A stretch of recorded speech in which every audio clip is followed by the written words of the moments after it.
یہ ہے حسینیت، جو نہیں دیکھتے کہ دور حاضر کے تقاضے کیا ہے، 72 کو لے کے نکل جاتے ہیں۔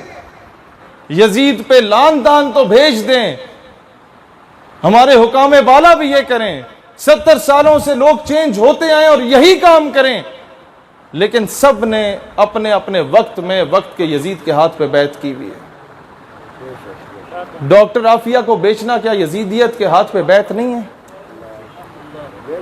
جواب دیجئے، ریمنڈ ڈیوس جب آپ کے 2 بچوں کو قتل کر کے ملک سے باہر فرار ہو جاتا ہے اور آپ باعزت بری کر دیتے ہیں، کیا یزیدیت کے ہاتھ پہ بیعت نہیں ہے؟ جواب دیجئے کہ جب رات کی تاریکی میں کرنل جوزف آپ کے بچے کو اسلام آباد کی سڑکوں میں گاڑی کے نیچے کچل دیتا ہے اور آپ رات کی تاریکی میں نور خان ایئر بیس سے اسے ملک سے باہر فرار کر دیتے ہیں، یہ یزیدیت کے ہاتھ میں بیعت نہیں ہے؟ قافلہ حجاز میں ایک حسین بھی نہیں، گرچہ ہے تابدار ابھی گیسوئے دجلہ و فرات۔ یہ مڈل ایسٹ اور گلف کنٹریز میں جو تیل کے ذخائر ہیں یہ موجود ہیں، گیس کے ذخائر موجود ہیں، فائنینشلی بڑے اچھے ہیں، امیر کبیر ملک ہیں۔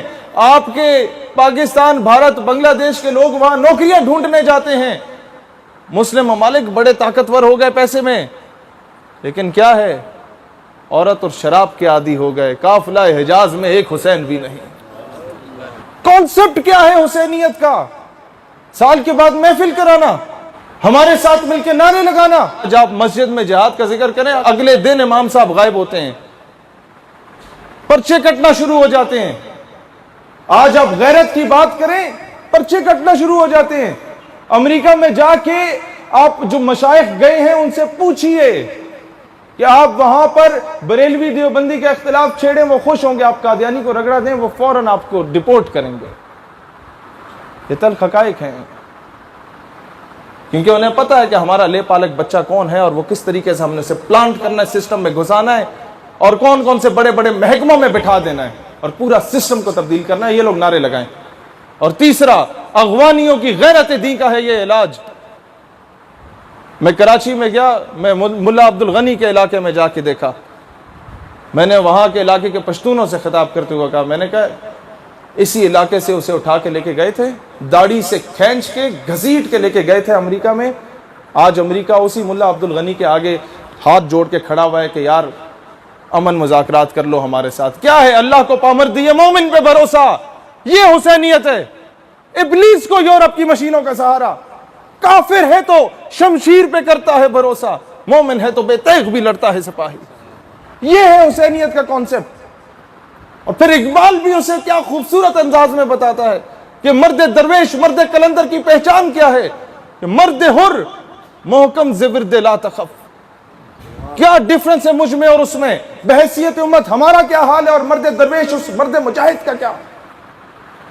ماں بمیداں سر بجیب او سر بکف۔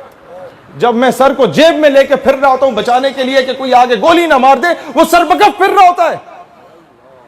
کیا فرق ہے اس میں اور مجھ میں؟ عنایات کا، کہ ماں کلیسا دوست ماں مسجد فروش۔ میں سلیبیوں سے دوستی کر بیٹھا، میں نے مسجد اور ممبر کو بیچ دیا، میں نے محراب و ممبر کو بیچ دیا، میں نے اپنے ایمان کا سودا کر لیا۔ اور وہ مرد درویش اس کے ساتھ کیا ہو رہا ہے اس وقت جو میدان جہاد میں ہوتا ہے؟ ماں کلیسا دوست ماں مسجد فروش، اوز دست مصطفیٰ پیمانہ نوش۔ جب میں رات کی تاریکی میں خواب غفلت سے بیدار ہونے کو تیار نہیں ہوتا، اسے بارگاہ نبوی سے پیمانے آ رہے ہوتے ہیں۔ حقیقت ابدی ہے مقام شبیری، وہ کانسٹنٹ ہے حسینیت۔ چینج کیا ہوتا ہے؟ بدلتے رہتے ہیں انداز کوفی و شامی۔ یہ منافقت کے انداز بدلتے رہتے ہیں، یہ بلانے کے بعد غائب ہو جانے والے انداز بدلتے رہتے ہیں۔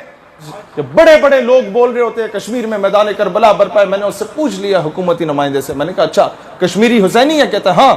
میں نے کہا ہندوستانی فوج؟ کہتا ہے یزیدی ہے۔ میں نے کہا بتاؤ پھر کوفے والا کون ہے؟